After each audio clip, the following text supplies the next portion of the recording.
AMK TV நேயர்களுக்கு வணக்கம். இன்று ஒரு அற்புதமான ஒரு கோவிலை தரிசனம் பண்ண நமது ஸ்தல புராணம் நிகழ்ச்சியில் நாம் பார்க்க உள்ளோம். இந்த கோவில் காசி விசாலாட்சிக்கும் ஸ்ரீ சௌடேஸ்வரி தேவிக்கும் உள்ள தொடர்பு இதில் தெரியப்படுத்துது. இந்த தேசத்தை ஆண்ட மன்னர் பகவான் தத்தாத்திரேய சுவாமியோட வரம் வாங்கினவர். காசி பிராமணர்கள்ட்ட மன்னிப்பு கேட்டு ஒரு 5 கிராமங்களை அவர் கொடுத்துருக்காரு.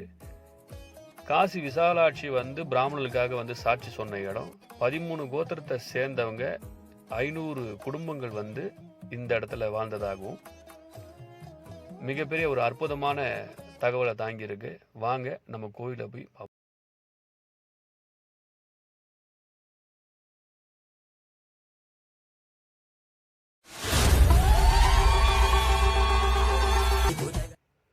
வணக்கம்.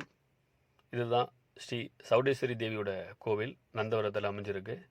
இந்த இடம் தான் நந்தவரத்தோட பஸ் ஸ்டாப்.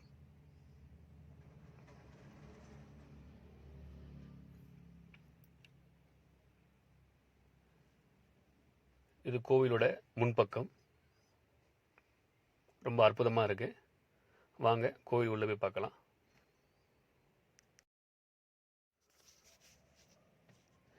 இந்த கோவிலோட ஸ்தல புராணம் பரதகண்டம் 56 தேசங்களை கொண்டது தான் இந்த பாரத தேசம். இந்த பாரத தேசம் இன்றைய ஆந்திரா மாநிலம் கர்னூல் மாவட்டம் நந்தவரத்தில் அமைந்திருக்கிற இந்த இடம். இந்த தேசத்தை நந்தராஜு பாண்டவர் குலத்தை சேர்ந்த ஒரு மன்னர் ஆண்டு வந்திருக்கார்.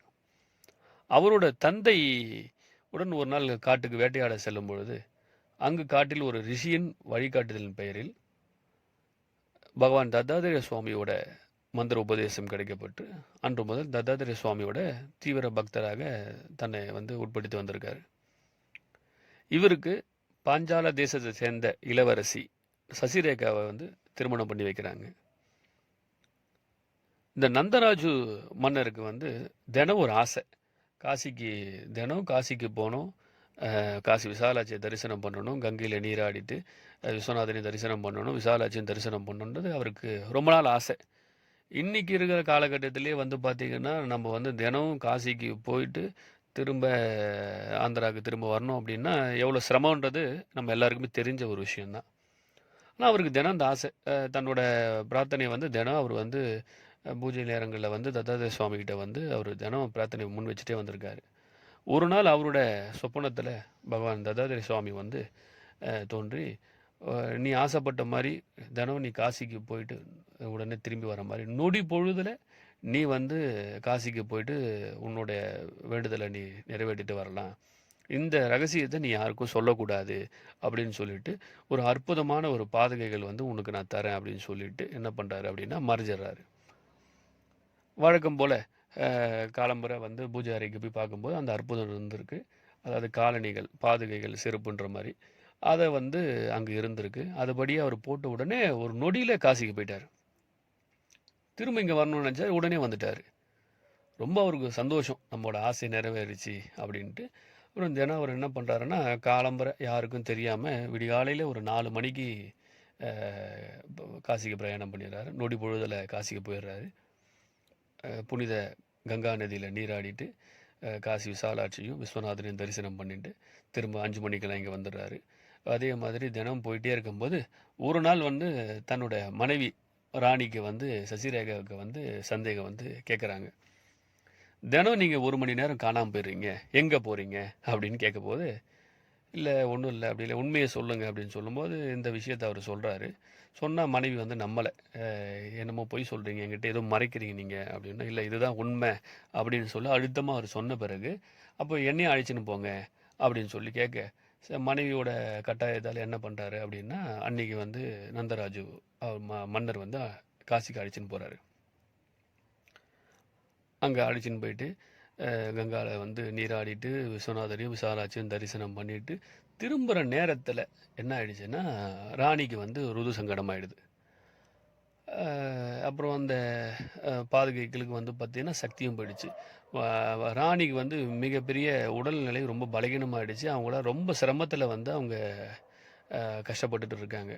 என்ன பண்ணுறது ஏது பண்ணுறதுன்னு ரொம்ப நம்ம பகவான் சொன்னதை மீறியும் நம்ம வந்து ரகசியத்தை தெய்வ ரகசியத்தை வெளியே சொல்லிட்டோம்.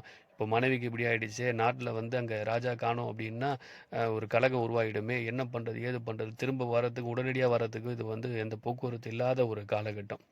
அன்றைக்கி காசிக்கு போகிறதே வந்து காட்டுக்கு போகிறதா சொல்லுவாங்க. அப்படிப்பட்ட ஒரு இடத்துல நம்ம மாட்டிட்டோமே அப்படின்னு சொல்லிட்டு ரொம்ப என்ன பண்ணுறாருன்னா, ராஜா கலங்கி போய் அங்கே நின்றுட்டு இருக்கும்போது பக்கத்தில் வந்து வேத பிராமணர்கள் வந்து அங்கே இருக்கிறத வந்து கவனிக்கிறாரு. அப்போ அங்கே போயிட்டு என்ன பண்ணுறாரு அப்படின்னா, ஒரு பிராமணர்களோட சந்தித்து தன்னுடைய இந்த பிரச்சனையை சொல்கிறாரு. பிரச்சனையை சொன்ன உடனே என்ன பண்ணுறாங்கன்னா, அங்கே மகா சண்டி ஹோமம் வந்து அங்கே பண்ணிகிட்டு இருக்காங்க, அந்த பிராமணர்கள் பண்ணிகிட்டு இருக்காங்க. அப்போது ராணிக்கு வந்து என்ன பண்ணுறாங்கன்னா, அவங்களுக்கான சாந்தி பரிகாரம் பண்ணிவிட்டு அவங்களுக்கு உடல்நிலையை வந்து சீராகிற மாதிரி அவங்களுக்கு இது பண்ணுறாங்க. அதுக்கப்புறம் வந்து இந்த செருப்புக்கு இந்த பாதகைகள் சொல்லப்படுற இந்த காலணிகளுக்கு என்ன பண்ணுறாருன்னா, திரும்ப ஒரு தன்னோட பலன்லேருந்து ஒரு பங்கை வந்து கொடுக்குறாங்க. தன்னோட மகா சண்டி ஹோமம் பண்ண பலன்லேருந்து ஒரு பங்கை கொடுக்குறாங்க. இந்த ராஜா நீங்கள் திரும்ப நந்தவரத்துக்கு போகிறதுக்கு வரையும் இந்த பாதுகைகள் இந்த சக்தி உங்களுக்கு பயன்படும். நீங்கள் அங்கே போய் சேர்ந்த பிறகு இந்த சக்தி திரும்ப வந்துடும். இதுவரையும் எங்களால் செய்ய முடிஞ்சது அப்படின்னா, ரொம்ப சந்தோஷம். நீங்கள் இவ்வளோ இக்கட்டான சூழ்நிலை எனக்கு இப்படி ஒரு இதை பண்ணி கொடுத்துருக்கீங்க. உங்களுக்கு நான் என்ன தட்சணை கொடுக்கணும் அப்படின்னு சொல்லி கேட்டிருக்காரு ராஜா. இல்லை ஒரு ஒரு எங்களுக்கு தேவைப்படுற நேரத்தில் வந்து நாங்கள் வந்து உங்ககிட்ட கேட்டுக்கிறோம். இப்போதைக்கு நீங்கள் வந்து உங்கள் நாட்டுக்கு போய் உங்கள் தேசத்தில் போய் நீங்கள் சேர்ந்தா போதும் அப்படின்ற மாதிரி மனதார சொல்கிறாங்க. காசி விசாலாட்சி ஆணையாக நீங்கள் எப்போ எது கேட்டாலும் நான் உங்களுக்கு செஞ்சு தரேன் அப்படின்னு சொல்லிட்டு நன்றி சொல்லிவிட்டு ராஜாவும் ராணியும் வந்து என்ன பண்ணுறாங்க, அந்த இடத்துல வந்து புறப்பட்டுறாங்க. புறப்பட்டுட்டு என்ன பண்ணிட்டாங்க, இங்கே வந்துட்டு தேசத்தை ஆண்டுட்டு இருக்காங்க. ஒரு நாளில் வந்து பார்த்திங்கன்னா காசியில் வந்து ரொம்ப மிகப்பெரிய ஒரு பஞ்சம் வந்துடுச்சு. அந்த பஞ்சம் வந்த உடனே என்ன ஆயிடுச்சு, எல்லாருக்கும் கஷ்டம், சாப்பாடு எல்லாம் கஷ்டம். அப்படிங்கும்போது இந்த பிராமணர்கள் நமக்கு தான் ராஜா வந்து உதவி பண்ணுறேன்னு சொல்லியிருக்காரு, அப்போ நம்ம ராஜாவை போய் பார்ப்போம் அப்படின்னு சொல்லிட்டு என்ன பண்ணுறாங்கன்னா, ஒரு 4 பேர் தலைமையில் என்ன பண்ணுறாங்கன்னா நந்தவரத்துக்கு வராங்க. நந்தவரம் அரண்மனைக்கு பிராமணர்கள் வந்து வந்திருக்காங்க. காவலர்கள் வந்து மன்னரை சந்தித்து இந்த மாதிரி காசிலேருந்து பிராமணர்கள் உங்களை பார்க்க வந்திருக்காங்க அப்படின்னு சொல்லி அரசவைக்குள்ளே வந்து அனுமதி கொடுக்குறாரு. உள்ளே வந்த பிராமணர்கள் நடந்ததெல்லாம் சொல்லும் பொழுது இந்த விஷயத்தை வந்து மந்திரியை வந்து நீங்களே விசாரணை செய்யுங்க அப்படின்னு சொல்லிட்டு சொல்லியிருக்காரு. விசாரணை செய்யும்போது மந்திரி என்ன சொல்கிறாருன்னா, இது எப்படி தினமும் எப்படி வந்து காசிக்கு வந்து போயிட்டு வர முடியும், என்ன நீங்கள் சொல்கிறீங்க, நம்புற மாதிரி இல்லையே, இதுக்கு எதாவது சாட்சி இருக்கா அப்படின்னு சொல்லிட்டு கேட்டிருக்காரு. மந்திரி கேட்டிருக்காரு. மந்திரி கேட்ட உடனே பிராமணர்களோட ஒருத்தர் பார்த்து, இதுக்கு சாட்சியாக வந்து நாங்கள் காசி விசாலாட்சி அழிச்சுன்னு வரோம் அப்படின்னு சொல்லிட்டு என்ன பண்ணுறாங்க, அங்கேருந்து கிளம்பிடுறாங்க. காசிக்கு வந்துட்டு மற்ற பிராமணர்கள்ட்ட இந்த விஷயத்த சொல்லணுன்னு எல்லாரும் சேர்ந்து ஒரு யாகம் வளர்த்து காசி விசாலாட்சியை வந்து தோன்றி அம்மாட்ட இந்த பிரச்சனையெல்லாம் சொல்லியிருக்காங்க. அம்மா இந்த மாதிரிலாம் நடந்திருக்கு அப்படின்னோடனே, அப்போ நானே வந்து உங்களுக்கு சாட்சி சொல்ல வரேன், ஆனால் ஒரு நிபந்தனை, நான் உங்கள் பின்னாடி தான் வருவேன், எங்கேயுமே என்னை நீங்கள் திரும்பி பார்க்கக்கூடாது, ஒருவேளை நீங்கள் என்னை திரும்பி பார்த்துட்டிங்கன்னா அங்கேயே நான் வந்து சிலையாயிடுவேன் அப்படின்னு சொல்லிட்டு அம்மா சொல்கிறாங்க. இதுக்கு அனைத்து பிராமணர்களும் அம்மா சொல்லிட்டாங்க, சரிம்மா கண்டிப்பாக அதே மாதிரி நாங்கள் செய்கிறோமான்னு சொல்லிட்டு வாக்குறுதி கொடுக்குறாங்க. வாக்குறுதி கொடுத்து வந்துகிட்டே இருக்காங்க. நந்தவரம் கிட்ட வரும்போது, இப்போ நீங்கள் பார்த்துட்டு இருந்தோம், இப்போ கொஞ்ச நேரத்துக்கு முன்னாடி பார்த்தோம், இந்த குகை கிட்ட வரும்போது என்ன பண்ணிட்டாருன்னா, ஒருத்தர் மட்டும் திரும்பி பார்த்துட்ட உடனே அம்மா அங்கேயே சிலையாயிட்டாங்க. உட்காந்துட்டு ரொம்ப வருத்தப்பட்டுட்டு எல்லாம் அந்த பிராமணர்கள் நம்ம தப்பு பண்ணிட்டோமே, அம்மா சொன்னதை நம்ம மீறிட்டோமேன்னு சொல்லிட்டு வருத்தப்பட்டுட்டு இருக்கும்போது அங்கே இருக்க காவலர்கள் மூலிமா அரசனுக்கு இந்த தகவல் போகுது. அரசன் வந்து குகைக்கிட்ட அந்த அம்மா சிலையான இந்த இன்றைய குகை தெரிகிறது பார்த்தீங்களா, இந்த இடத்துக்கு வந்து ஒரு அரசன் வராரு. வந்துட்டு பிராமணர்கள்கிட்ட வந்து அம்மாவுக்கு நான் இங்கே வந்து கோவில் கட்டணும்னு சொல்லிட்டு நான் விருப்பப்பட்டேன், ஸோ உங்களால் நிச்சயமாக காசி விசாலாட்சி அம்மா இங்கே வருவாங்கன்றதை தெரிஞ்சுட்டு தான் நான் வந்து அப்படி சொன்னேன், ஏன்னா தவறாக எடுத்துக்காதீங்க, மன்னிப்பு கேட்டுட்டு உங்களுக்கு இந்த இடத்துல வந்து 5 கிராமங்களை வந்து உங்களுக்கு நான் கொடுக்குறேன், இதில் இருக்க பழங்கள் எல்லாமே உங்களுக்கு தான், காசி பிராமணர்கள் உங்களுக்கு தான் சேரும் அப்படின்னு சொல்லிட்டு என்ன பண்ணுறாருன்னா அவர் வந்து அன்றைக்கி வந்து கொடுக்குறாரு. ஸோ இதில் வந்து பார்த்திங்கன்னா 13 கோத்திரத்தை சேர்ந்தவங்க 500 குடும்பத்தை சேர்ந்தவங்க வந்து இங்கே வந்து வாழ்ந்துட்டு வந்துருக்காங்க. இவங்களோட உறவுகள் வந்து இன்றைய கிருஷ்ணகிரி, கர்நாடகா, ஆந்திரா மட்டும் இல்லாமல் இன்றைய கிருஷ்ணகிரி, ஒசூர், தஞ்சாவூர், புதுக்கோட்டை, சென்னை போன்ற மாவட்டங்கள்லையும் வந்து இருக்கிறதா வந்து தகவல் வருது. ஸோ இந்த குகைக்குள்ளே தான் வந்து காசி விசாலாட்சி அம்மா வந்து சிலையாக மாறின இடம். இந்த குகை வழியாக வந்து பார்த்திங்கன்னா உள்ளே ஒரு வழி இருந்திருக்கு. சாதுக்கெல்லாம் நிறைய பேர் போயிட்டு திரும்ப வரல அப்படின்றதுனால இங்கே இருக்கவங்க அச்சத்தில் ஒரு கட்டத்தில் வந்து அந்த பாதையை வந்து அடைச்சிருக்காங்க. நீங்கள் உள்ள குகைக்குள்ளே வந்து படிகள் வழியாக போய் உள்ளே போய் பார்த்தீங்கன்னா அம்மாவோட திருவுருவ சிலை இருக்கும். திருப்பாதங்கள்லாம் இருக்கும். கொஞ்சம் குனிஞ்சி உள்ளே போய் பார்க்குற மாதிரி இருக்கும். ஒரு பழமையை வந்து இங்கே அற்புதமான ஒரு பழமையான ஒரு விஷயம் வந்து இங்கே மறைஞ்சிருக்கு. நிச்சயமாக நீங்கள் வந்து பார்க்கணும் இந்த இடத்துல.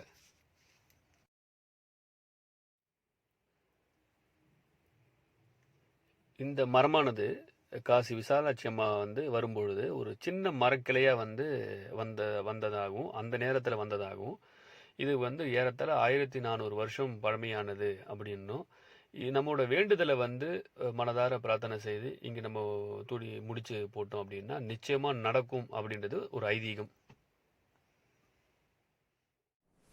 வணக்கம், நான் ராஜேந்திரன். என்னுடைய நந்தவரம் சென்று வந்த விஷயங்களில் சிலவற்றை உங்களுடன் பகிர்ந்து கொள்ள விழைகிறேன். மாதா சௌடேஸ்வரியின் அருளாலும் திரு மாங்காடு பாலாஜி அவர்களின் வழி நடத்துதலாலும் எனக்கு இந்த ஒரு அரிய வாய்ப்பு கிட்டியது. இங்கிருந்து என்னுடைய இடமான விருகம்பாக்கத்திலிருந்து நந்தவரம் செல்வதற்கு கிட்டத்தட்ட 400 கிலோமீட்டர் ஆகிறது. நான் காரில் தான் சென்று இருந்தேன். இங்கிருந்து திருப்பதி, கடப்பா வழியாக நந்தவரத்தை அடைய முடிகிறது. காலை 7 மணிக்கு இங்கிருந்து புறப்பட்டால் சாயங்காலம் 5 மணி போல் அங்கு சென்று விடலாம். ரொம்ப நிதானமான ஸ்பீடில் நான் போகிய கூட அங்கு போக முடிந்து விட்டது. அங்கு நுழைந்ததும் கோவில் பற்றிய வரலாறை ஏற்கனவே பார்த்திருப்பீர்கள். அங்கு பிராமணர்கள் தங்குவதற்கு என்றே ஒரு தனியாக அகாமடேஷன் கட்டி விடப்பட்டுள்ளது. அதற்கு தங்குவதற்கும் யாருக்காவது தேவைப்பட்டால் என்னை தொடர்பு கொள்ளுங்கள். நான் அதற்கான முகவரி வழிமுறைகளை தருகிறேன். அங்கு சென்று ஏசி ரூம்கள், நான் ஏசி ரூம்கள் எல்லாமே இருக்கின்றன. மிக முக்கியமாக சனி ஞாயிறுகளில் அங்கு செல்வதை நாம் தவிர்க்கலாம். ஏனென்றால் அங்கு கூட்டம் அதிகமாக இருக்கும். மற்றும் மற்ற பிரிவினர் எல்லாம் வரும் பொழுது பலி கொடுப்பதெல்லாம் அவர்கள் வைத்திருக்கிற காரணத்தினால் ஆடு, மாடு, கோழி எல்லாம் வெட்டப்படுகிற வாய்ப்புகள் உண்டு. அதை நாம் தவிர்க்கலாம் மற்ற நாட்களில் செல்வதென்றால். மிக முக்கியமாக நான் 2-3 விஷயங்களை அந்த கோவிலில் தரிசனத்தில் குறிப்பிட விரும்புகிறேன். அங்கு செல்பவர்கள் அபிஷேகம் செய்ய விரும்பினால் ஒரு மூலவருக்கான சிலை ஒன்று தனியாக வைத்துள்ளார்கள். அதில் நாம் அபிஷேகம் செய்யலாம். நம்மையே அபிஷேகம் செய்ய சொல்கிறார்கள், கூட மந்திரங்களை சொல்லி. அதை நாம் எடுத்துக்கொள்ளலாம். அவருக்கு தட்சணை கொடுக்க வேண்டும் நமக்கு செய்து வைப்பவருக்கு. இரண்டாவதாக அங்கு இருக்கக்கூடிய அகாமடேஷன் வந்து பிராமணர்களுக்கு மட்டுமானது. மூன்றாவதாக யுகாதி சமயத்தில், யுகாதியிலிருந்து 4 நாட்களுக்கு மிக சிறப்பாக அங்கு விசேஷம் நடைபெறுவதாக கூறினார்கள். அதிலும் பொங்கல் வைப்பது என்பது ஒரு மிகச்சிறந்த விசேஷமான ஒரு நாள் அங்கு நடக்கிறது. அந்த பொங்கல் கொண்டு வந்து வைப்பது கூட முதலில் பிராமண சமூகத்தினருக்கே முன்னுரிமை அளிக்கப்படுகிறது. அவர்கள் கொண்டு வந்து பொங்கல்களை படையல் வைத்த பிறகேதான் மற்ற ஜாதியினர் எல்லாம் சொல்கிறார்கள். இந்த அளவுக்கு ஒரு மரியாதையுடன் அங்கு நமது சமூகம் நடத்தப்பட்டு கொண்டிருக்கிறது என்பது ஒரு மிக மகிழ்ச்சியான ஒரு நிகழ்ச்சி. அதே போல அங்கு இருக்கும் இடங்களிலெல்லாம் முக்கால்வாசி பேர் தெலுங்கு மட்டுமே பேசுகிறார்கள். யாராவது ஓரிருவர் கன்னடம், யாராவது ஓரிருவர் தமிழ் பேசுகிறார்கள். அதனால் அப்படி ஆட்களை கண்டுபிடிப்பதும் ஈஸி என்பதால் இங்கிருந்து சென்று வருவதில் மிகுந்த கஷ்டம் எதுவும் இல்லை. தங்குவதற்கு மிக அருமையான வசதிகள் உள்ளன. மாதாவின் தரிசனம் கிடைத்த பிறகே ஒரு மிகச்சிறந்த ஒரு நிம்மதியை நம்மால் உணர முடிகிறது. மேலும் அந்த கோவிலுக்கென்று திருப்பணிகளுக்கான தேவைகள் இருப்பதாகவும் படுகிறது. எனக்கு நான் பார்த்தவரை ஒரு தேர் ஒன்று சற்று பழுதடைந்த நிலையிலேயே இருக்கிறது. மேலும் அதற்கான பாதைகள் எல்லாம் இன்னும் சரியாக போடப்படாமல் வெறும் மண் தரைகளாகவே விட்டிருக்கிறார்கள். கோவில் மட்டும் சிறந்த முறையில் கட்டப்பட்டு இருக்கிறது. இன்னும் உள்ளே விசாரித்தோமானால் மேற்கொண்டு திருப்பணிகளுக்கான தேவைகள் வரலாம். அப்படி யாராவது நாம் திருப்பணிகளுக்கு ஏதாவது டொனேஷன்ஸ் கொடுக்க விரும்பினாலோ அல்லது ஏதாவது ஒரு ஆக்டிவிட்டியை எடுத்துக்கொண்டு செய்ய விரும்பினாலோ நாம் இணைந்து செய்வதற்கும் முயற்சிக்கலாம். இது குறித்து மேலும் ஏதாவது விவரங்கள் தேவைப்பட்டால் நீங்கள் செல்வதாக இருந்தால், என்றால் நாம் பார்க்க வேண்டிய கோவில்களில் இது மிக முக்கியமான ஒன்று என்றே நான் கருதுகிறேன். அப்படி போவதாக இருந்தால் என்னை காண்டாக்ட் செய்யலாம். நான் ராஜேந்திரன். என்னுடைய ஃபோன் நம்பர் 8778497904. இந்த நம்பருக்கு நீங்கள் என்னை தொடர்பு கொண்டால் நான் போவதற்குள்ள வழிகளையும் எளிமையாக கூறுகிறேன். நன்றி, வணக்கம்.